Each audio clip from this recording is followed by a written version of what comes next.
రాజకీయ అంశాలు, latest political updates మనతో పాటుగా అందించడానికి సీనియర్ సంపాదకులు తలకపల్లి రవి గారు సిద్ధంగా ఉన్నారు. రవి గారు నమస్తే సార్.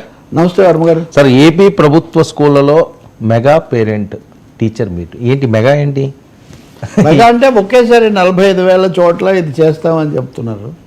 ఇది మంచిదే. నేను వాళ్ళతో ఉపాధ్యాయ సంఘాల వాళ్ళతో కూడా అడిగానంటే ఇవి పాఠశాలలు ఆ సమస్యలను కాకుండా పిల్లలు తల్లిదండ్రులు వాళ్ళ గురించి తెలుసుకోవటం, వాళ్ళ అభిప్రాయాలు ఏంటి, ఎలాంటి మార్పులని. చంద్రబాబు నాయుడు ఉదాహరణకు బాపట్ల చాలా ప్రముఖమైన స్కూల్ అది. అక్కడ లోకేష్ సమేతంగా అక్కడ చంద్రబాబు ఉండి వింటూ ఉన్నారు. పవన్ కళ్యాణ్ ఏమో కడపను ఎంచుకున్నారు. మరి ఇది యాదృచ్ఛికమో వ్యూహాత్మకమో తెలియదు, కానీ కడపలో ఆయన జగన్ గారి ఇలాకాలో జగన్ గారి ఇలాకాకి వెళ్ళారు కదా. ఆయన జనసేన ముందు నుంచి అక్కడ దృష్టి పెడుతూ ఉంటారు. ఆయన అక్కడికి వెళ్ళారు. విద్యారంగానికి సంబంధించి తీవ్ర సమస్యలు ఉన్నాయి వర్మ. బేసిక్గా గత ప్రభుత్వంలో జీవో నెంబర్ 117 అనేది ఒకటి ఇచ్చారు. దాని ప్రకారం స్కూళ్లను కలపటం 3, 4, 5 తరగతులను హై స్కూల్స్లో కలపటం అని, జాతీయ విద్యా విధానంలో భాగంగా 6 రకాల పాఠశాలలు ఏర్పాటు అవుతాయని, ప్రాథమిక విద్య అన్నది అంగన్వాడీలో అని ఇట్లాంటివన్నీ పెట్టారు. ఇవన్నీ జగన్ బుర్రలోనే కాదు, మోదీ జాతీయ విధానంలో భాగం. హడావుడిగా వీళ్ళు ఇంకా చేశారు. రెండోది నాడు నేడు స్కూళ్లను బాగు చేయటం అనేది ఒక దశ వరకు అది చాలా భారీ ఎత్తున జరిగింది, అంత మారిపోయిందని. అయిన తర్వాత కూడా అక్కడ సదుపాయాలు ఎలా ఉన్నాయి. చాలా చోట్ల స్టాఫ్ లేదు. ఈ ఎయిడెడ్, నాన్ ఎయిడెడ్ వీటన్నిటిని కలిపి వాటి భూములు తీసుకొని వాళ్ళని ఇంకెక్కడో పెట్టి ఇట్లాంటివి కూడా స్కూళ్ళలో చాలా సమస్యలు ఉన్నాయి. మొత్తానికి రిక్రూట్మెంట్ లేదు పెద్దగా. ఓకే, పిల్లల్నేమో అంత దూరం హై స్కూల్ పోమంటే 3, 4, 5 తరగతుల పిల్లలు ఎక్కడికి వెళ్తారు? ఇట్లాంటివి ఉన్నాయి. ఇవన్నీ కాకుండా ఇంకొక మానవీయ సమస్య మధ్యాహ్న భోజనానికి సంబంధించింది. మధ్యాహ్న భోజనం మనం అప్పుడు విన్నాం కదా, జగనన్న గోరుముద్ద అని దానికి ఏదో అని ఇవన్నీ చెప్పేవాళ్ళు. ఇప్పుడు ఆ మెనూ మీద ఇంతవరకు డెసిషన్ లేదు. అంటే అన్ని రాష్ట్రం అంతా ఒకటే ఫుడ్ పెడితే ఎట్లా? ఇంట్లోనే పెద్దవాడు చిన్నవాడు ఒకటి తింటారు కదా. కాబట్టి మెనూ అనేది జిల్లాల వారీగా స్థానికమైన అభిరుచులు, అక్కడ అభిప్రాయాలను బట్టి తీసుకోవాలి అనేది కూడా ఒకటి ఉంది. సో ఈ అన్ని విషయాల్లో వాళ్ళ అభిప్రాయాలు వింటామని ప్రకటించి ప్రభుత్వం దానికి ఆల్రెడీ పేరు కూడా పెట్టినట్టున్నారు కదా సార్, డొక్కా సీతమ్మదేదో. డొక్కా సీతమ్మ పేరు పెట్టారు, కానీ పదార్థాలు అందులో ఉన్న మెనూ ఐటమ్స్ ఏంటి అన్నది గోరుముద్ద కాస్త డొక్కా అవి మారాలని. ఓకే, జగన్ దేమో ఆయన పేరు ముఖ్యమంత్రి పేరు కాబట్టి, అప్పటి ముఖ్యమంత్రిది కాబట్టి అది వేరు. డొక్కా సీతమ్మదేమో ఒక గొప్ప వ్యక్తిని తలుచుకోవడానికి, గౌరవించడానికి పెట్టే ఒక పేరు. కానీ నిధుల కేటాయింపు, వండేవాళ్ళు ఎవరు, పదార్థాలు ఎక్కడ, లేకపోతే ఒక్కో దశలో అనేక ట్విస్టులు ఉన్నాయి దీంట్లో. ఆ సిబ్బంది కూడా ఎప్పుడు పాపం ఆందోళనలో ఉంటారు. వాళ్ళకు ఆ వస్తువులు ఉండవు, సామాగ్రి, జీతాలు కూడా సరిగా అందవని వంటలక్కలని లేకపోతే రకరకాల పేర్లతో పిలుస్తుంటారు. వాళ్ళ సమస్యలు కూడా ఉన్నాయి. ఇవన్నీ బహుశా ఈ పర్యటన తర్వాత అయినా ఇవన్నీ చేసుకుంటే కనీసం వచ్చే అకాడమిక్ ఇయర్ విద్యా సంవత్సరానికైనా అవుతుందని. మొట్టమొదటిది మటుకు జీవో 117 రద్దు అనేది మటుకు అది అందరూ ఒప్పుకున్నటువంటి ఒక కోరిక.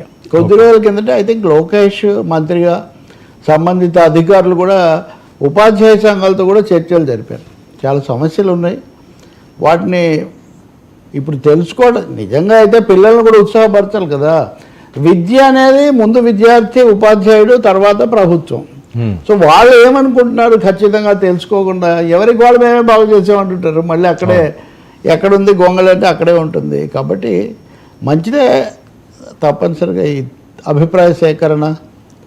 చంద్రబాబు కూడా ఓపిక ఉంటున్నాడు. ఇందాక ఎవరో పేర్లు చెప్తుంటే పేర్లు కూడా వద్దమ్మా, నువ్వు సభకు నమస్కారం అని చెప్పి వెళ్ళిపోమని చెప్తున్నాడు. ఎందుకంటే వచ్చిన వాళ్ళు కూడా చెప్తుంటారు కదా. ఇప్పుడు ఆ పిల్లోడు చెప్తున్నాడు, మా పక్కన ఇండోర్ స్టేడియం ఉంది, దాంట్లో మేము ఆడుకోవడానికి అవకాశం కల్పించాలి అని చెప్తున్నాడు. అంటే చిన్న చిన్న కోరికలు పిల్లలకు సంబంధించినవి అవన్నీ ఉంటాయి. అందుకని మంచిదే. కానీ వీటన్నిటినీ అన్ని రాజకీయ కోణంలో చూడాల్సిన అవసరం లేదు. ఒకవేళ అప్పటి ప్రభుత్వం పథకాలు ఏదో నాడు నేడు స్కూళ్ళు చాలా బాగా చేస్తాం, కరోనా కూడా వచ్చింది అప్పుడు. సో ఇప్పుడు ఏం చేస్తారో చూడాలి ఇది అయిన తర్వాత. సరే ఏంటి అయితే కొన్ని గైడ్ లైన్స్ పెట్టుకొని ఎంక్వైరీ చేసేటప్పుడు అది కూడా కొంచెం మంచిది. అభిప్రాయ సేకరణ చేసేటప్పుడు కొన్ని పారామీటర్స్ పెట్టి ఈ పాయింట్స్ మీద తప్పకుండా అభిప్రాయం తీసుకోవాలన్న పద్ధతిలో చేస్తే కూడా బాగుంటుంది. సరే ఏంటి సీఎం మీద ఏమైనా పవన్ కళ్యాణ్ గారు జనసేన పార్టీ అన్న ప్రత్యేకమైన ఫోకస్ పెడుతుందా? సమస్య ఉంది. ముందు నుంచి కూడా పవన్కి అది ఉంది కదా. ఆయన అస్సలు మొదటి ప్రధాన సమావేశ సభ ఎక్కడ పెట్టారు చెప్పండి? అవును, ఎక్కడ? తిరుపతి, అనంతపురం. తరిమేల నాగిరెడ్డి ఇవన్నీ చెప్పాడు అక్కడ. అసలు పోటీ ఓకే. చేస్తానేమో అని కూడా అన్నాడు 2019లో.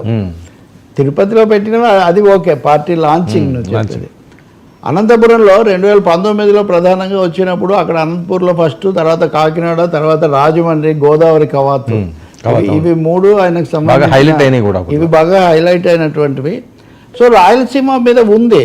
రెండో తెలుగుదేశం పార్టీ కూడా కోస్తా జిల్లాలో వాళ్ళు కొంత సీట్లు అవి ప్రాధాన్యత ఇస్తుంది, కానీ రాయలసీమకు వచ్చేసరికి అక్కడ అది జగన్ వర్సెస్ చంద్రబాబు లేదా వైసీపీ వర్సెస్ టీడీపీ లాగే ఉంది. సో అక్కడ చోటు సంపాదించటం కూడా ఒక అంశం. వాళ్ళకి ఇప్పుడైతే ఏమి లేనట్టుగా కూడా ఒక ఆదోని కూడా బీజేపీ కదా.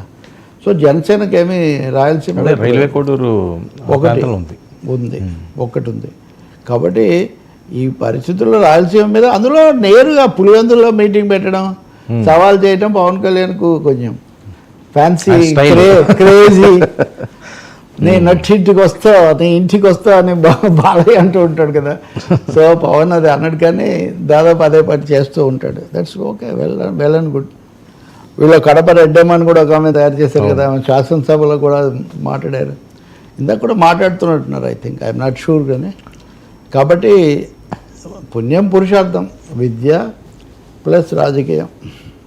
సార్, పులివెందుల్లో పవన్ కళ్యాణ్ గారు టూరు అనేసరికల్లా అది రాజకీయ పరంగా చూడాల్సిన అవసరం ఉంటుందా, లేకపోతే ఒక ఉప ముఖ్యమంత్రి స్థాయిలో ఎక్కడికి వెళ్ళినా అది ఆ రకంగా చూడాల్సి ఉంటుందా? ఆదరిస్తారా పులివెందుల్లో వేరే పార్టీలు?